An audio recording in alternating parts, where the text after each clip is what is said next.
Diba secret stem cells haibisi karino karigidamak sagadoribano karamba stem cells na world khwaidigi phabage haidiba stem cells asi sarapada karamba ingredient singa sabage ngasi phawda karamba laina singkanba ngamkhrabage aroiba sarukta stem cells asi sabadigi naba pharaglaba miyoi singa pirakpa feedback testimonial sing thamjaramge amadi khangminasi ngasi content video simadi skip tawrabadi gyan tab khara watkani khara su sangle sibada su wadanaba save tawsin biraga thambiu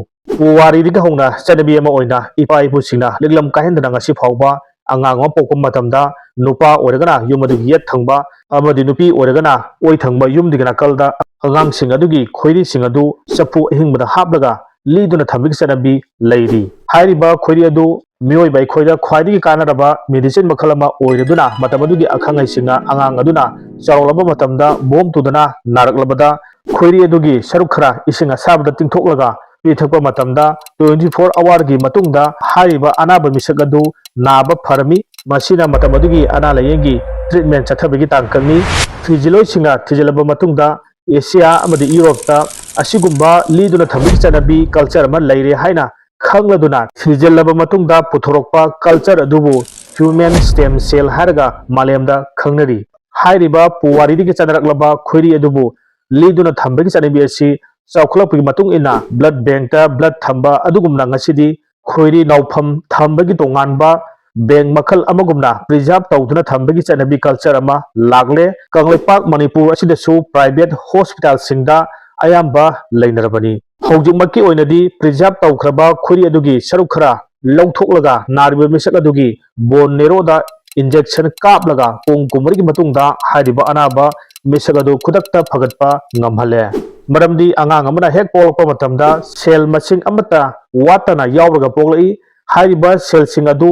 hakchang da kaplabanina anaba misak adu hinghanba ngamlabadina anoba mapok amada pokpa gumbani masini stem cells ki kanaba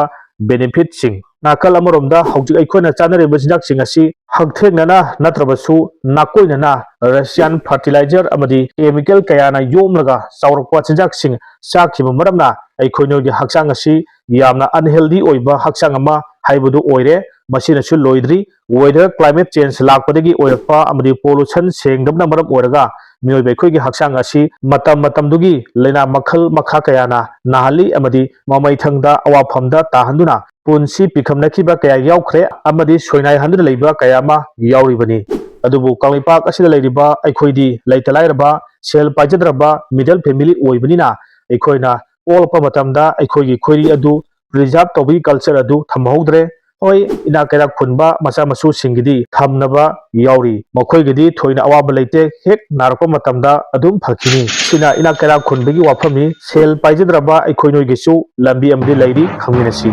world famous oraba Japan amadi Malaysia gi scientist Singapore laga sangyeng kaya chatharba matungda mai pakladuna puthorokpa diba secret international haina mingtholaba diba secret stem cells asi cell pajadraba middle family da pokluba aikhoi noigidi ishona pirakpa khudol amagumbani hairiba stem cells asigi founder na Mr. John Brito Kowi hairiba stem cells asi sabada ingredient kumanga na pullaga samlakpa stem cell makhal amani hairiba ingredient kumanga adudi number 1 da green apple asina sitharudaba cell sing hingahan bangamhali healthy oidaba cell sing replace tawba ngamhali amadi powerful oiba antioxidant sing yauri number 2 dana astaxanthin powder hairiba masak asidana natural powerful oiba energy antioxidant amadi beta carotenoid singi masak yauna maram orga immunity fagalali skin fajahli sakhau fagalali amri sarugi samjena phamsing strong oina thambada kanaba piri number 3 dana black currant haribo ohoi asida anti cancer properties sing anti inflammatory antioxidant amadi anthocyanin gi masak sing yawbana maram oraga meat uncha fagalali nupa amdi nupi anigi chabok pagi lambi khumang chawsinba ngamhali number 4 dana akai berry hariba haimakal sida high rich in nutrient amadi energy yawbana maram oraga immunity fagalali sabatumhali brain bu yamna singhali skin fajahali night matamda chaning dana tumthaba ngamhali arumba hanjanbagolina blood sugar bu level amda thamba ngamhali number 5 tana boswellia serrata हारिबा dry ओरिबा हई मखल असिदा powerful ओइबा antioxidant anti inflammatory properties सिंग anti cancer properties सिंग यावबदगी चखाव लंग्स फगलली ब्लड शुगर रेगुलर नाइन चेनबा ngамहली नंबर 6 तना टर्मरिक याइंगंगदा पावरफुल ओइबा कोरकुमिन अमदी एंटीऑक्सीडेंट सिंग मसाक सिंग यावबा खक्ता नतना एंटी कैंसर की मसाक सिंग यावबना मरम ओइरगा स्किन फजबा हेंगलली ब्रेन अमदी ब्रेन की सिंगली नाउरी सिंगबो स्ट्रांग ओहेली ब्लड शुगर अमदी कोलेस्टेरोल सिंगबो रेगुलेट ओहेली नंबर 7 दना होनी खुहीदा एंटीऑक्सीडेंट एंटी माइक्रोबायल अमदी इन्फ्लेमेटरी प्रॉपर्टीज सिंग यावबना मरम ओरगा ब्रेन बो यामना सिंगहली अमदी काउगन बाइबदु लैहंदे हक्सांग दे एनर्जी पिसिनबा ngamhanbaga loinana immunity busu strong oiheli number 8 black cumin seed हारिबा मरो सिदा हाई रिस्क एंटीऑक्सीडेंट प्रॉपर्टीज सिंग यावबदगी मोइबगी लंग्स लिवर अमदे हार्ट पो स्ट्रांग ओहेनबगा लोइना इंसुलिन रेगुलर नाइना पुथोकपा ngamहली कोलेस्टेरोल की लेवल बु कंट्रोल तौबा ngamहली इम्यूनिटी स्ट्रांग ओहेनबसु ngamहली अमदी नुपा अमदी नुपी अनिगी युमबान बिगी लंबीदा चोकथा बाइबदु लैहंदे हेनदुम अपांबा खौरांबा पोहली नंबर 9 प्रोमाइगनेट कम्फोइदा हाई रिस्क इन न्यूट्रिएंट सिंग यावबना मरम ओरगा स्किन फजनबा ngamहली हार्ट ब्रेन मेटाबॉलिज्म स्ट्रांग ओहेली चाब तुमहनबा ngamहली लोइनना एंटी कैंसर प्रॉपर्टीज सिंग कैंसर डिजीज प्रिवेंशन तौबा ngamहली नंबर 10 ग्रेप सीड अंगूर की मरुदा यामना पावरफुल ओइबा एंटीऑक्सीडेंट एंटी इन्फ्लेमेटरी प्रॉपर्टीज सिंग यावबनसु स्ट्रेस लेबसिंग हंधहली सरू की मपांगल लेहली गैस्ट्रिक लेबसिंग क्लियर तौबदा कानबा पीरी लोइनना हार्ट अमदी स्किन फजबा हेंगलहली नंबर 11 बिलबेरी हई मखल असिदा इन्फ्लेमेटरी प्रॉपर्टीज सिंग रिच इन न्यूट्रिएंट अमदी एंटीऑक्सीडेंट की मसाक सिंग यावबना मरम ओरगा ब्लड शुगर कोलेस्टेरोल रेगुलर नाइहली ब्लड सर्कुलेशन मपुंग फाना चेनबा ngamहली गैस्ट्रिक लेबसिंग फगलहली हार्ट अमदी मीट यामना थुना फगनबा ngamहली नंबर 12 एक्वामिन समुद्र मनुंग फंगबा एक्वामिन असिदा complex ओइबा multi mineral biocalcium magnesium 74 trace mineral अमदी रिच इन एंटीऑक्सीडेंट यावबदगी मियोबे खोइगे लिवर सरू सयांग अमदी याबु यामना स्ट्रांग ओहेनबा ngamहली नंबर 13 ग्लिसोडिन ग्लिडिन गेहुदा प्रोटीन की मसाक मरांकने यावबदगी साब थक तोमहली सेलुलर सेल सिंगबु प्रिवेंशन तौदुना थम्बगा लोइना नुपा नुपी अनेगी बॉडी समगत सगतपा ngamहली नंबर 14 ग्लिसोडिन कांडालोपे हारिबा चिंजाक मखल असिदा antioxidant high rich in vitamins mineral potassium vitamin C low calories अमदी जेरो फैट यावबदगी हक्सांग मनुंगी कयात सिंग समगत सगतपा ngamhanbaga लोइना इम्यून सिस्टम कंखलली हार्ट अमदी skin फगलहली number 15 probiotic stem cells probiotic असिगी मनुंगदा माइक्रो ऑर्गेनिज्म सिंगना थोलकदबा खुदोंग थिबा सिंग अदुबु ngakthokna thamba ngamba प्रोबायोटिक सिंग यावरी हारिबा मसाक असिना हक्सांगी इम्यून सिस्टम मेटाबॉलिज्म स्ट्रांग ओहेनबा ngambага लोइना चाब थकपा तुमहली अमदी दिबा सेक्रा स्टेम सेल असि मालेमदा तारागी मनुंग चलिबा प्रोबायोटिक ख्वाइदगी याम यावबा मखल अमनी नंबर 16 स्टेविया हारिबा पांबी मखल असि नेचुरल ओइबा शुगर की मसाक यावबा पांबी मखल अमनी पांबी असिदगी एक्सट्रैक्ट तौरबा मतुंगदा ब्लड शुगर अमदी बीपी कंट्रोल तौबा ngamहली अरुंबा हंथनबदा चावना मतेंग पांगली लोइनना एंटी कैंसर प्रॉपर्टीज सिंग यावबनसु कैंसर बु प्रिवेंशन तौबा ngamहली नंबर 17 गोजी बेरी हारिबा हई मखल असिदा high risk in antioxidant micronutrient glycoconjugate अमदी इन्फ्लेमेटरी प्रॉपर्टीज सिंग यावना मरम ओरगा हक्सांगी immunity liver kidney lung stamina अमदी स्ट्रांग ओहेनबा ngamहली हक्सांगदा एनर्जी पिसिनबा ngamहली मीट फगलली अमदी सिंगली नाउरी सिंग समगत सगतपा ngamhanbaga लोइना स्ट्रांग ओहेनबा ngamहली नंबर 18 रो सेली फ्लावर सिलो सौग्रीदा एंटीऑक्सीडेंट एंटी इन्फ्लेमेटरी प्रॉपर्टीज सिंग एंटी माइक्रोबायल प्रॉपर्टीज सिंग अमदी एंटी कैंसर प्रॉपर्टीज सिंग यावबदगी मियोइबा अखोइगी मीट स्किन चखाव लिवर अमदी हार्ट पु खोंगलै थुना फगतपा ngamहली नुपी की थागी खोंकाप सांग नाइगनबा सिंग फनबा ngamहली ब्लड सर्कुलेशन मपुंग फाना चेलहली खोंग हांबा यादबा सिंग सॉल्व तौरी वाखलगी ओइबा अनाबा लेबि सिंगबु फगरहनबा ngamहली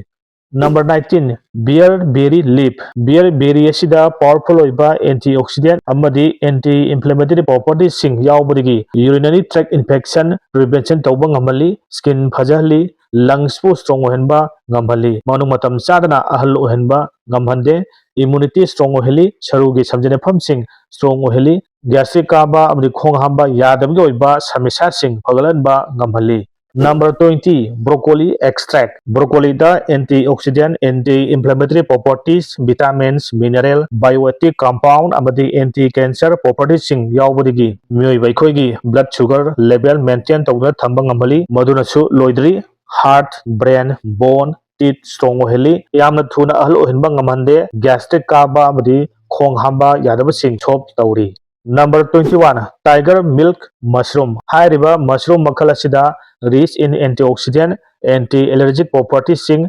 anti-inflammatory properties sing, anti-cancer properties sing yaubadagisu cancer leibisingbu ngakthokna thamba ngamhali brain, lungs, liver, blood circulation mapung phana phanba ngamanbagolena sarunigi samjinapam singbu strong oheli amadi immunity system phagalali. Number 22, Reishi mushroom. Hari bachangu makhala sida anti-cancer properties sing, rich in powerful antioxidant yaubana maram oiraga brain function tawba ngamali blood circulation amadi heart bu khongle yangna phagalanba ngamali saru anigi samjinapam singbo strong oheli stress level sing control tawna thamlaga mamaithangda phagalanba ngamali. Number 23, ginseng. Ginseng da rich in antioxidant, anti-cancer properties sing, inflammatory properties sing yaubana maram oiraga brain bu yamna singhali immunity strong ohenba ngamali haksangde energy pisinbada kanaba phangali blood sugar control tawba ngamhanbagolena nupa amadi nupi anigi yumbanbagi lambida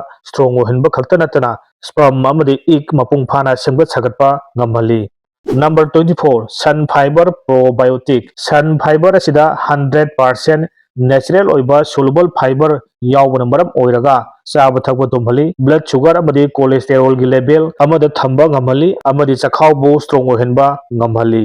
Number 25, probiotic fox. Hariba machel sing asida chakhau amadi haksangi thibong thirin strong ohenba ngamhali yamna laina chaba tumhali haksangi immunity kalhali haksangdagi insulin changnaina puthokpa ngamhanbaga loinana cholesterol gi level maintain tawna thamba ngamhali. Mathakta panjariba ingredient kumanga si yauraga simlakpa stem cell makhalama oibanina diba secret stem cells asi world da khwaidagi machal yamba stem cell makhalama oire haibisini hakchang manungda walaga laiba cell sing amadi sitharuba cell sing adubu nauna hinghadanba ngamhanduna mioiba aikoida narakadaba laina singbo ngakthokhtuna punsi nungsangna hingba ngamlagini haibisini diba secret stem cells asi chabadagi laina makhal kuntaruk phanba ngamkhre hariba stem cells asi single piece amada 3000 mg gi value yauraga sarakpana maram oraga malemda miyamna pamnaba hengalagli hariba diba secret stem cell asi gi price na sumnatagi rupees 3000 khaktani dp price to oiragana 2500 lairi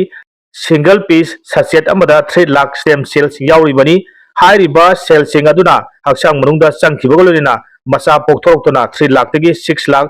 lakh tagi 12 lakh mathang sandorkadoribani diba secret stem cells asi charaga kanglepak manipur sida lairiba makhal makha kya ga anaba leiba singbu phankhre stem cells asi bo chariba anaba sing yaunaba amadi injang kaijang daba masa mo phaba bisagama ohindaba yadi haibigi wakhalonda ldc video si semjarakpani arapada laiba anaba singbu khudong chanaba delivery tawbigi khudong chaba lei delivery charge laujade miyamgi sabada kathok saba amagolorina ngasi phawba mateng pangjari bani amadi khongle yangna anaba leibisingbu hagarhanbada masing thariba stem cells makhala mahaibudu oire thajadaba tawbiganu packet amatang lauraga amuktang try oina chabiu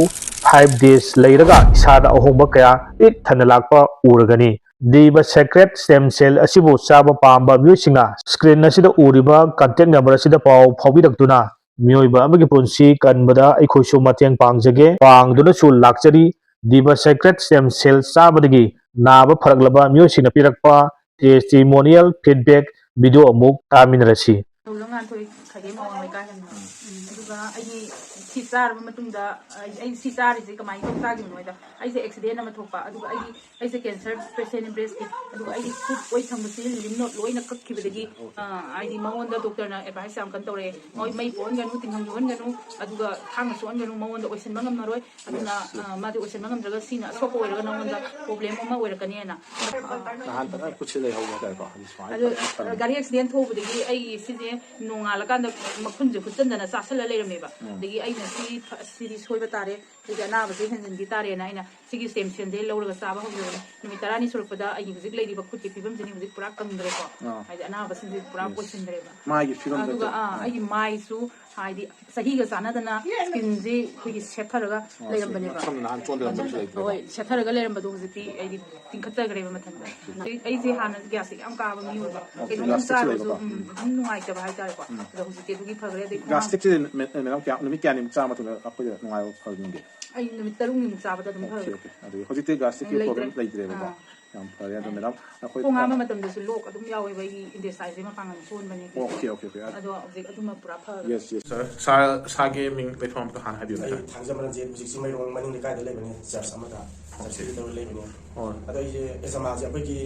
ꯑꯍꯟꯁꯨ ꯅꯥꯈꯤꯕꯀꯣ ꯑꯩ ꯅꯨꯄꯥꯁꯨ ꯅꯥꯈꯤꯕꯅꯦꯕ ꯑꯗꯨꯅ ꯑꯩꯁꯦ